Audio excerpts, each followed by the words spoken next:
In this video, I'm going to show you how to edit YouTube thumbnails using Pikzels AI. Let's get started.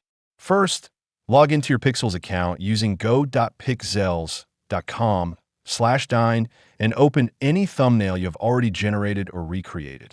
Once you're inside the thumbnail editor, click on the Edit option. You will see tools like brush selection and rectangle selection. Use the tool to draw over the area you want to change.